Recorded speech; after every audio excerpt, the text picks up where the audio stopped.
Hello students, good evening. Today in 11th class physics, we are continuing with our topic vectors.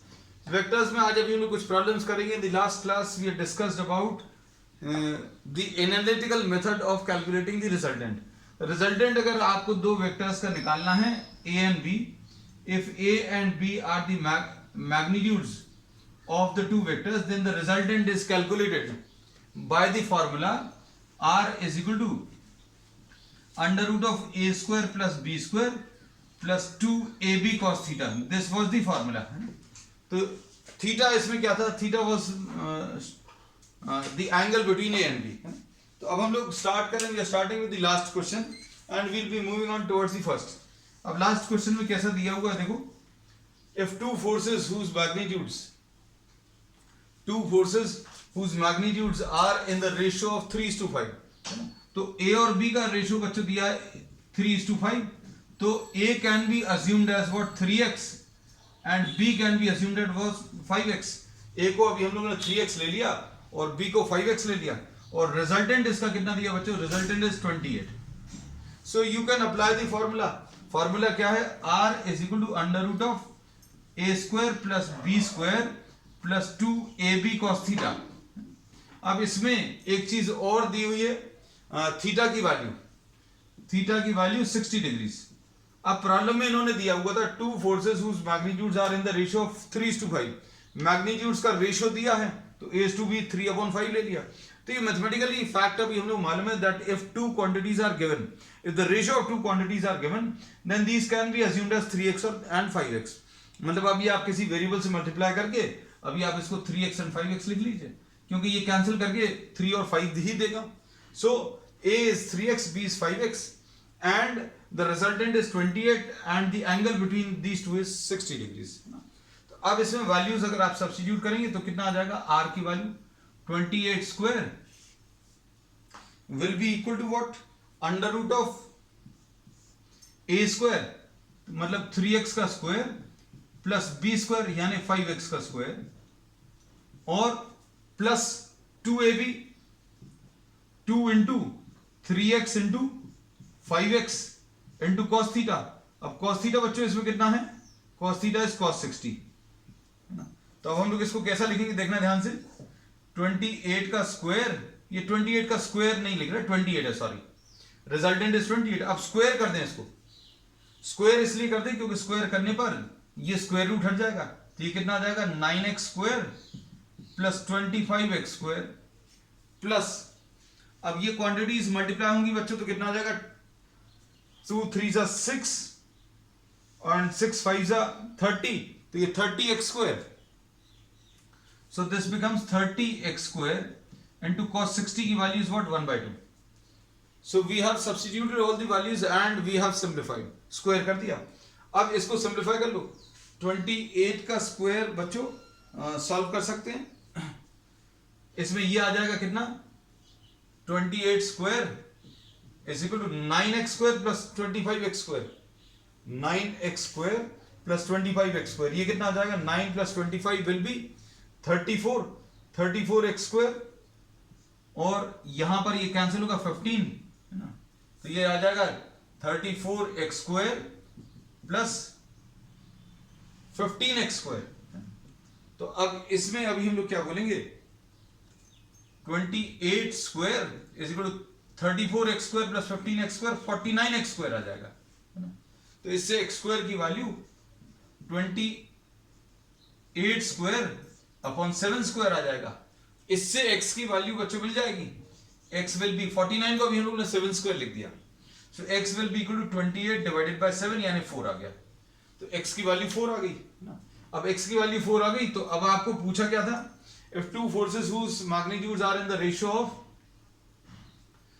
3:5 give a resultant of 28 Newton. If the angle of inclination is 60 degrees, find each of the force. अब each force अगर आपको निकालना तो A की वैल्यू बच्चों कितनी थी? 3x यानी 3 इंटू 4 यानी 12 न्यूटन. और B की वैल्यू कितनी है बच्चों? B is 5x यानी 5 इंटू 4 यानी कि ये 20 newton. So A and B will be what? 12 newton and 20 newton है। So this finishes what question number 4। Question number 4 ले लिया। अब इसके बाद क्वेश्चन नंबर 3 लेंगे। Will rub this part, will rub the statement also, है ना। You can just take a quick screenshot. 3x हम लिख दे रहे फिर से, a is 3x, b is 5x, है ना। So this is the solution to what question number 4। ठीक, अब उसके बाद क्वेश्चन नंबर 4 अभी हम लोग रब कर दे रहे along with the solution. Next question देखो, हम लोगों ने लास्ट क्लास में ये भी पढ़ा था। अगर आपने ये फॉर्मूलेस नहीं देखे हैं तो you can just go through the video. Law of parallelogram of vectors के नाम से है।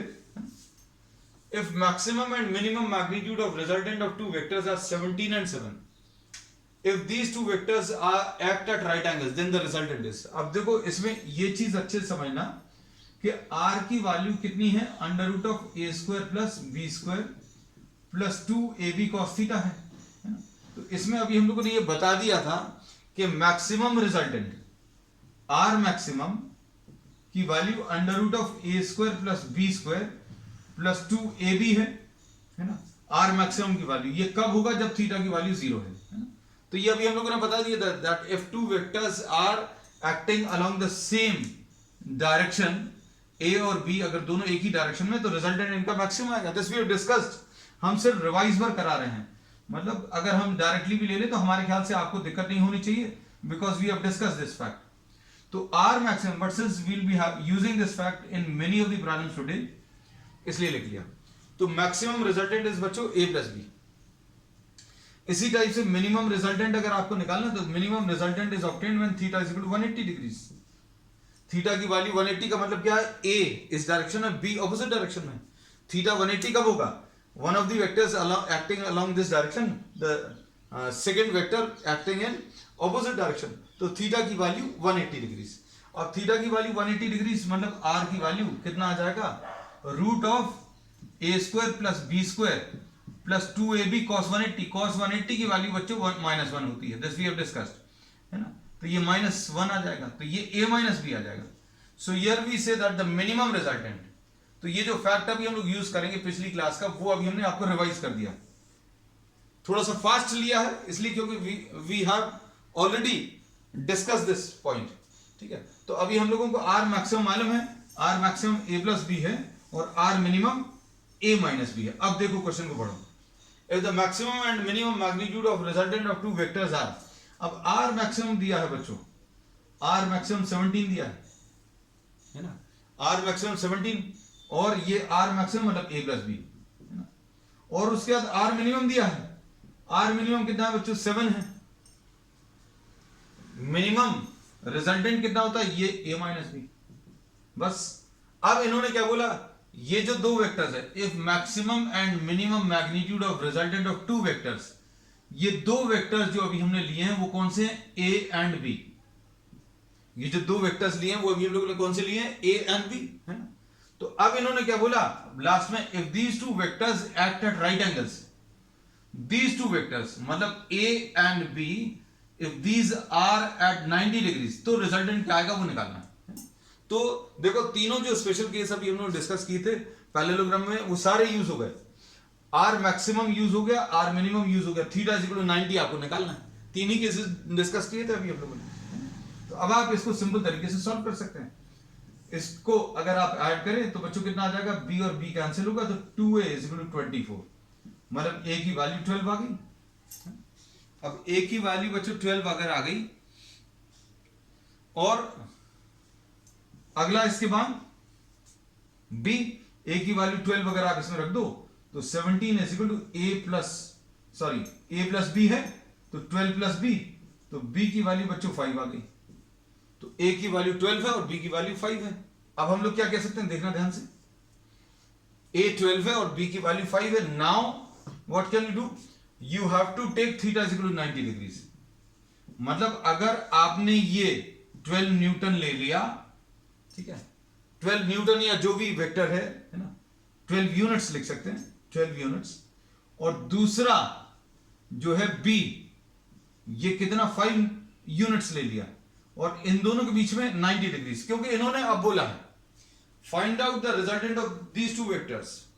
आपको इन दोनों वेक्टर्स का रिजल्टेंट निकालना है when these two vectors act at right angles. तो रिजल्टेंट क्या होगा ये बताना है। तो r की वैल्यू बच्चों निकाल सकते हैं। r will be under root of a square plus b square plus 2ab cos 90। ये भी अभी हम लोग डिस्कस कर चुके थे। तो अब इसमें हम लोग वैल्यूज को अगर आप सब्स्टिट्यूट करें तो r will be equal to root of a square plus b square. cos 90 की वैल्यू बच्चों 0 होती है।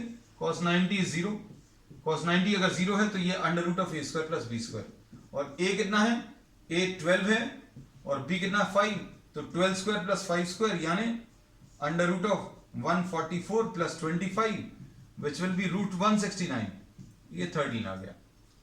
तो इसका आंसर कितना आ गया बच्चों? इसका आंसर 13 आ जाएगा। और एक चीज और याद रखना, ये अभी हमें ये रिजल्टेंट अगर आप निकालोगे, रिजल्टेंट कोई भी दो वेक्टर्स का है ना, उनकी वैल्यू हमेशा इनके बीच में लाई करेगी। किस किस के बीच में लाई करेगी? a प्लस बी और a माइनस बी, क्योंकि a प्लस बी मैक्सिमम है। भाई किसी चीज की मैक्सिमम वैल्यू अपन को पता चल गई 17 है, मिनिमम वैल्यू पता चल गई 7। हमने बोला आंसर क्या क्या पॉसिबल है, तो आप बोलोगे भाई 7 और 17 के बीच में पॉसिबल है। जैसे अगर आपको अब ये फैक्ट अच्छे समझना, अच्छा कोई ये ध्यान आ गया हमें। देखो इसमें अभी हमने ये बोला बच्चों, देखो ध्यान से, a की वैल्यू अगर 12 है, a अगर 12 है, 12 न्यूटन है मान लीजिए, b 5 न्यूटन है, तो इनका जो रिजल्टेंट आएगा, इनका रिजल्टेंट जो आएगा वो 7 न्यूटन एंड 17 न्यूटन के बीच में ही आएगा। आप अलग अलग एंगल्स ले लो। 7 न्यूटन कब आएगा? जब दोनों ऑपोजिट डायरेक्शन में होंगे। 12 न्यूटन ऐसा लग जाएगा और 5 न्यूटन ऐसा लग जाएगा, तो आंसर 12 माइनस 5 यानी 7 आ जाएगा। दोनों अगर सेम डायरेक्शन में लगेंगे, दोनों इस डायरेक्शन में लग गए तो 17 आ जाएगा। बाकी कोई भी एंगल आप ले लो, ना तो 7 से कम आंसर आएगा ना 17 से ज्यादा, इनके बीच में ही आएगा, ये याद रखना है ना। तो इस पर भी बेस्ड क्वेश्चंस बनते हैं, वो अभी हम आपको दिखाएंगे। जैसे इन्होंने बोल दिया कि भाई there are two forces of 2 newton and 5 newton, their answer can not be. अब इन्होंने कुछ कुछ यहां पर दे दिया, जैसे 7 न्यूटन दे दिया, बी 4 न्यूटन दे दिया, सी इन्होंने 3 न्यूटन दे दिया, और D suppose for example 1.5 newton दे दिया, है ना। तो हम लोग इसमें बोलेंगे 7 न्यूटन, दोनों को ऐड कर लो आ जाएगा, और दोनों को सब्ट्रैक्ट कर लो तो 3 न्यूटन ये भी आ जाएगा। ये वाली वैल्यू इन दोनों के बीच में ये भी पॉसिबल है, लेकिन ये पॉसिबल नहीं है। So this is the correct answer. We say that this value is not possible. क्यों पॉसिबल नहीं है बच्चों? क्योंकि अभी हमने ये बता दिया कि मिनिमम इन दोनों का आर मिनिमम बच्चों कितना आएगा? 5 माइनस 2 यानी 3, और मैक्सिमम कितना आएगा? 5 प्लस 2 यानी 7, है ना। तो हम लोग इसमें क्या बोलेंगे? ये जो आंसर 1.5 है ये मिनिमम से भी कम है, so therefore this is not possible. तो ऐसे क्वेश्चंस भी बनते हैं, ये अभी हम लोग डिस्कस करेंगे। देखो आगे, so this we have completed question number 3। अब इसके बाद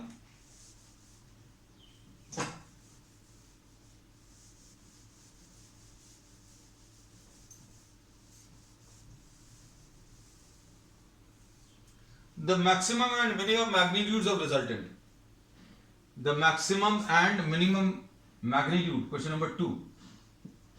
The maximum and minimum magnitude of resultant of two vectors of magnitude p and q.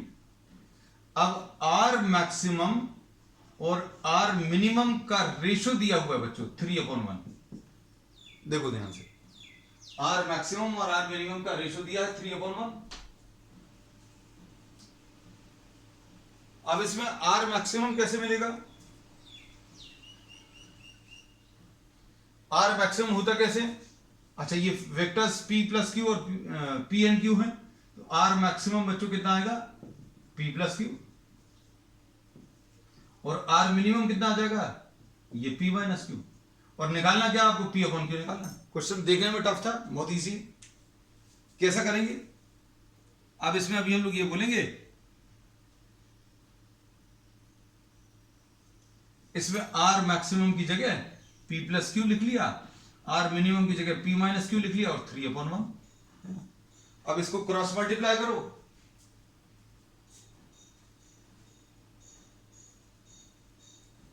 Cross multiply करके सॉल्व करने पर क्या आ जाएगा, p plus q will be equal to 3p minus 3q, ऐसा कुछ आ जाएगा। अब इसके बाद क्या लिखेंगे, इसको इधर ट्रांसफर करो, p को इधर ट्रांसफर करो, तो कितना आ जाएगा, q plus 3q will be equal to 3p minus p, है ना। तो ये कितना आ जाएगा, 4q will be equal to 2p।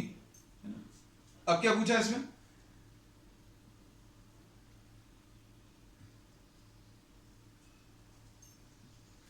p will be equal to what, 2q, और p upon q,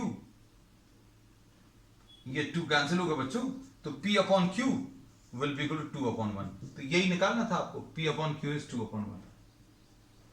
so this is the answer, p upon q की value calculate कर दी है। तो देखने में ये थोड़ा सा टफ था।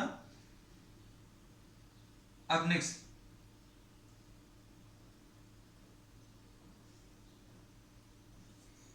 अब देखो नेक्स्ट क्वेश्चन,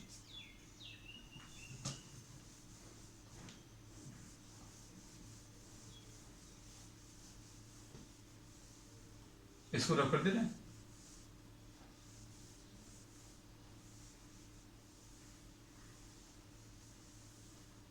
अब इस क्वेश्चन में देखो, क्वेश्चन नंबर 1, क्वेश्चन नंबर 1 में इन्होंने क्या बोला है,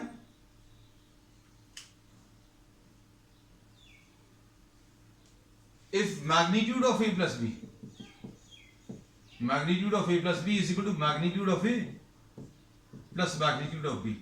तो अब ये याद रखना, रिजल्टेंट अभी आप किसको बोलते थे, ये अभी हम लोगों ने पिछली क्लास में डिस्कस किया, r is what, a plus b, है ना। और ये जो रिलेशन मिलता है, हम लोग ये कहते हैं कि ये एक्चुअल में ये क्या लिखा हुआ है, resultant, the magnitude of the resultant will be equal to magnitude of a, sorry अभी हम लोगों ने स्मॉल ए और स्मॉल बी लिखा है, इसलिए अभी हमसे वही लिखा जा रहा है, ऐसा कुछ आएगा, ये दिया हुआ है ना। तो प्रॉब्लम को हमने स्लाइटली मॉडिफाई कर दिया, मतलब जैसा था बिल्कुल बिल्कुल वैसे ही लिखा हुआ है, सिर्फ अभी हमने a प्लस बी की जगह क्या लिख दिया, r लिख दिया, a plus b is the resultant, है ना।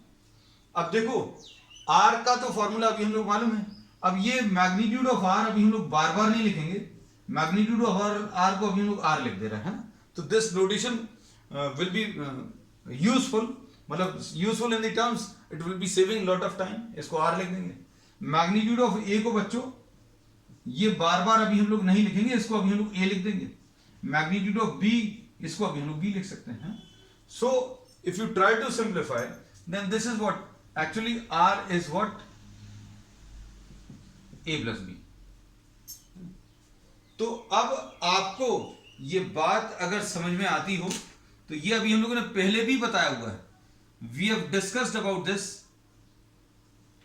कि r is equal to a plus b कब होता है, r की वैल्यू a प्लस बी कब होती है बच्चों, रिजल्टेंट दोनों के एडिशन के बराबर कब होता है, जब थीटा की वैल्यू 0। तो बस यही पूछा था इसमें।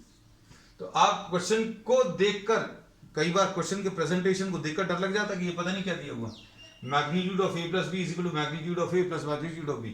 तो ये एक्चुअल में क्या है, ये आइडेंटिफाई करो, a और b वेक्टर्स का एडिशन मतलब रिजल्टेंट है, तो a और b का a और b वेक्टर्स का एडिशन यानी रिजल्टेंट, तो इसकी जगह r लिख दिया, और ये ऐसे ही उतार दिया, ये भी ऐसे ही उतार दिया। फिर अभी हम हमारे नोटेशंस पर आ गए।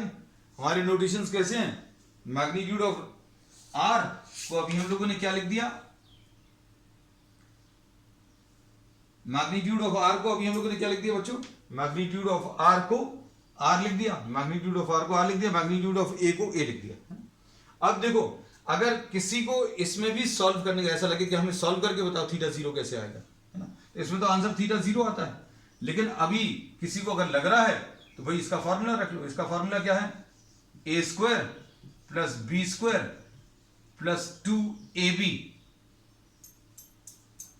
ये स्मॉल b आ रहा हमारे हाथ से, 2ab cos theta is equal to a plus b, r का फॉर्मूला रख दिया जो अभी हम लोगों ने पढ़ा हुआ है।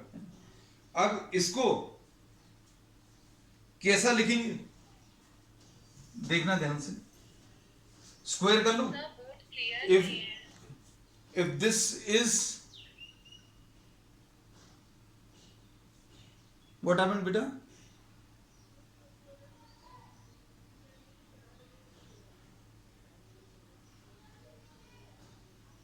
बेटा दीज में भी नेटवर्क इश्यूज में ना, है ना, we can not do anything.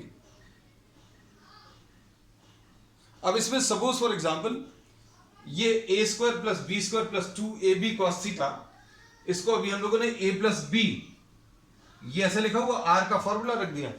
अब इसके बाद हम लोग क्या करेंगे, स्क्वायर कर लीजिए, A square plus B square plus 2ab cos theta will be equal to A square plus B square plus 2ab लिखेंगे।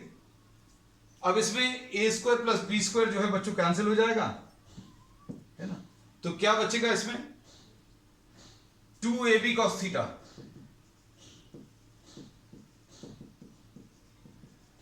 ऐसा कुछ आएगा। अब इसमें 2 और 2 कैंसिल होगा, a और a कैंसिल होगा, b और b कैंसिल होगा, तो cos थीटा की वैल्यू 1 आ जाएगी। तो अगर आपको सॉल्व भी करना है तो सॉल्व भी हो सकता है ना, लेकिन अभी हमने बोला लॉजिक पर बेस्ड अगर आप आंसर निकाल सकते हैं तो then this is the best, है ना। तो लॉजिक पर बेस्ड अभी हमने आंसर आपको बता ही दिया है। अब इसके बाद next question,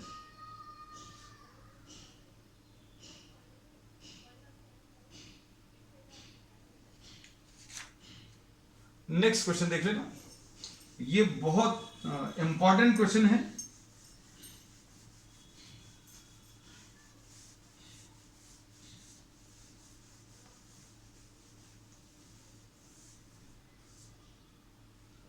the resultant of P and Q is R, ठीक है। अब इसमें दिया है resultant of P and Q is R, ये दिया है। फिर उसके बाद इन्होंने बोला इफ Q इज डबल्ड, देखो एक फैक्ट ये दिया है, दूसरा फैक्ट इसमें दिया इफ Q इज डबल्ड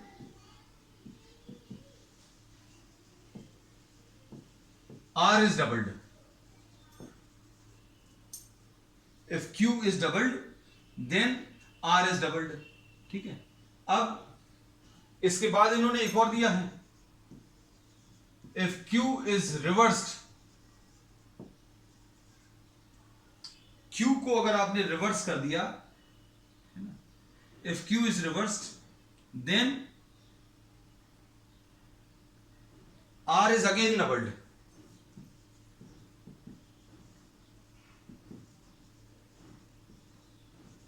ठीक है। अब इसके बाद इन्होंने क्या बोला, find the ratio P is to Q is to R, बहुत शानदार क्वेश्चन है, find P is to Q is to R, ठीक है। क्वेश्चन क्लियर है। P और Q का जो रेशियो है, P और Q का जो रिजल्टेंट है वो R है ना। तो सबसे पहले तो ये लिख लो, हम आपको एक सिंपल सा डायग्राम ले दे रहे हैं, सपोज ये P है, ये Q है, और इनके बीच का जो एंगल है सपोज थीटा है। अब अच्छे समझना बच्चों, इसमें resultant of P and Q is R, मतलब R square will be equal to P square plus Q square plus 2PQ cos theta, ये तो फॉर्मूला है। इन्होंने ये अभी हम एक काम कर रहे हैं, इनको A, B और C स्टेटमेंट नाम देते रहे, तो ये ए स्टेटमेंट अभी हम लोगों ने ले लिया और ए स्टेटमेंट का ये डायग्राम है। So this is the diagram for statement A. अब इसके बाद इन्होंने क्या बोला, ध्यान से देखना, सेकंड वाले स्टेटमेंट में इन्होंने बोला if Q is doubled, Q को अगर आप डबल कर दें, if Q is doubled R is doubled, Q को अगर आपने डबल कर दिया तो R भी डबल हो गया, है ना। तो अब ये कैसे आएगा, देखो R डबल, R को डबल कर दिया, R जितना भी था पहले जो भी R था वो डबल हो गया। क्यों डबल हुआ, क्योंकि आपने किसको डबल कर दिया, Q को, है ना। तो अब इधर पर लिख रहे हैं P स्क्वायर प्लस 2Q का whole square plus 2 into P into 2Q into cos theta. बातों को अच्छे समझना, जो इन्होंने प्रॉब्लम में बोला है, इन्होंने बोला है कि Q को डबल कर दो, Q को अगर डबल कर दिया तो R भी डबल हो गया, तो R जहां पर लिखा है वहां पर 2R लिख दिया। P के बारे में कोई बात नहीं करी तो P अभी भी वैसे ही लिखा हुआ है, और Q के बारे में क्या बोला तो Q को अभी हम लोगों ने डबल किया तो 2Q का स्क्वायर लिख दिया, फिर ये 2 लिखा है, ये P लिखा और Q की जगह 2Q लिख दिया। थीटा के बारे में they have not talked anything about theta, मतलब थीटा रिमेन सेम। अब इसके बाद अच्छे देखना, ये सारी इक्वेशंस हैं जिनको आपको सॉल्व करने का, ये आएगा P square plus 4Q square plus 4PQ, है ना, कॉस थीटा, ऐसा कुछ आ जाएगा बच्चों। तो ये फर्स्ट इक्वेशन है, ये वाली सेकेंड इक्वेशन है। अब इसके बाद इसमें इन्होंने फिर से कुछ बोला है। अब इसमें क्या चीज बोली है बच्चों, देखो नेक्स्ट इक्वेशन में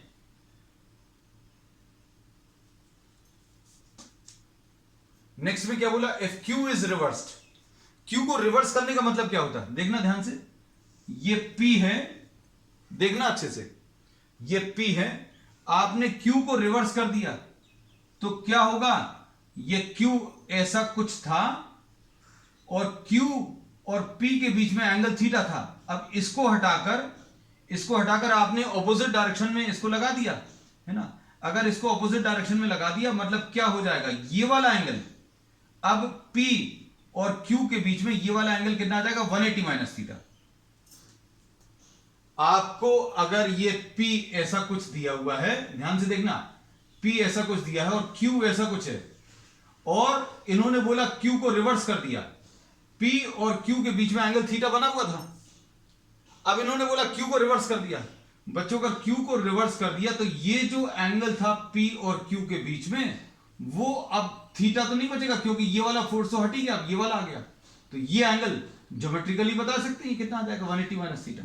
तो बस यही एक चेंज आना नया, है ना। तो अब इन्होंने क्या बोला कि भैया अगर Q को रिवर्स कर दिया, R डबल हो गया, Q को रिवर्स करने पर R इज डबल्ड, है ना। तो अब ये हम ऊपर लिख लेते हैं C पार्ट, A और B पार्ट तो कर ही चुके हैं, तो इसलिए A और B पार्ट को रब कर दिया। अब इसमें R डबल हो गया, कैसे लिखेंगे, R डबल हो गया, P स्क्वायर ऐसे लिखा है, Q की जगह माइनस क्यू क्यों, क्योंकि ऑपोजिट डायरेक्शन मतलब नेगेटिव वेक्टर। फिर उसके बाद नेक्स्ट क्या आ जाएगा बच्चों, ये माइनस क्यू लिखने की भी जरूरत नहीं है, आप डायरेक्टली ऐसे ही लिख सकते हैं क्योंकि माइनस साइन का अभी अपन लोगों ने इफेक्ट ये ऑपोजिट डायरेक्शन में उसका यूज कर लिया, P square plus Q square, और उसके बाद 2PQ cos थीटा, तो cos ये 180 माइनस थीटा, ऐसा कुछ आ जाएगा।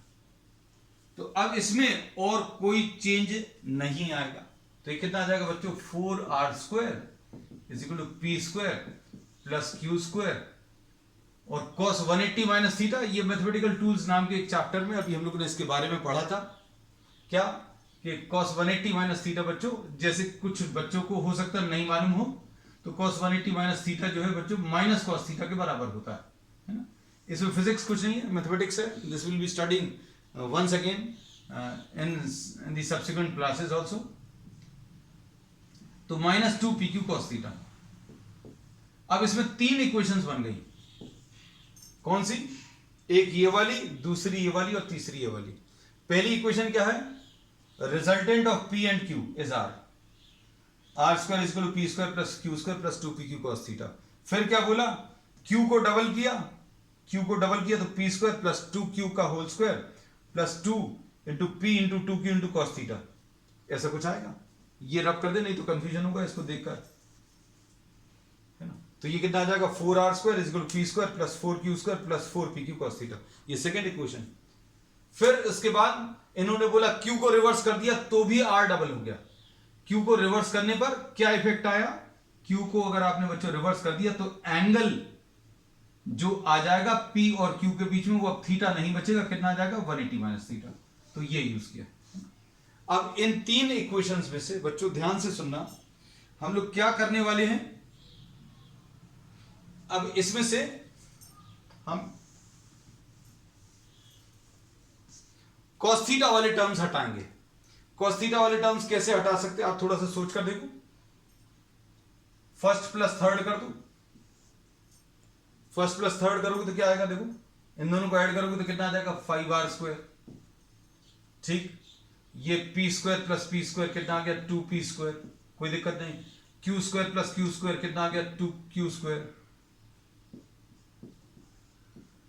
अब -2pq cos थीटा और +2pq cos थीटा, ये तो कैंसिल हो जाएगा। So this is one of the equations. अब इसके बाद और क्या कर सकते हैं, cos थीटा वाले टर्म्स आप कैसे हटा सकते हैं। हटाने का एक तरीका ये है बच्चों, क्या कर सकते हैं कि आप थर्ड इक्वेशन को 2 से मल्टीप्लाई कर दो।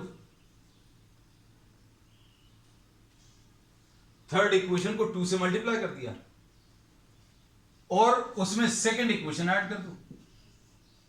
इसको अगर आपने 2 से मल्टीप्लाई किया तो कितना आ जाएगा बच्चों, 8r² is equal to 2p² plus 2q² minus 4pq cos theta, ऐसा कुछ आएगा। और ये वाला नोट करो, ये कितना है 4r² is equal to p² plus 4q² minus या प्लस 4pq cos थीटा। इन दोनों को अगर आप ऐड करोगे तो क्या होगा, ये कैंसिल होगा और क्या बचेगा 12r² हम ऊपर लिख दे रहे हैं is equal to 3p² plus 6q², है ना। तो ये दो इक्वेशंस आपको सॉल्व करनी, बस आपको p/q/r आ जाएगा, है ना। अब देखो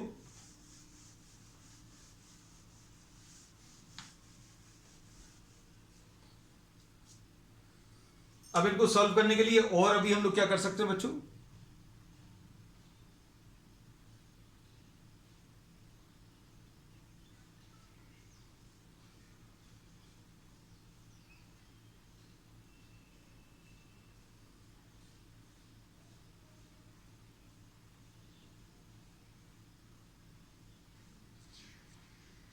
अब इसमें देखो, इसको सॉल्व करने के लिए क्या कर सकते हैं, 5r² is equal to 2p² plus 2q² है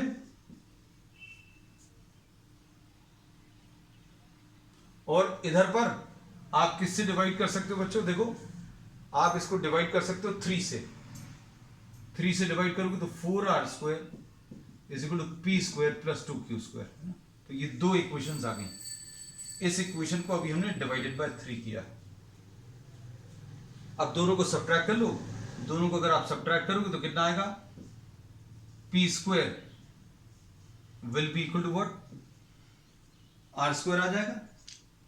p² की वैल्यू बच्चों इक्वल टू r² आ जाएगी और p² is equal to r² अगर आप सब्स्टिट्यूट करो किसी भी एक इक्वेशन में तो 5r² is equal to 2p² plus 2p², 5r² is equal to 2r² plus 2q², ऐसा कुछ आएगा।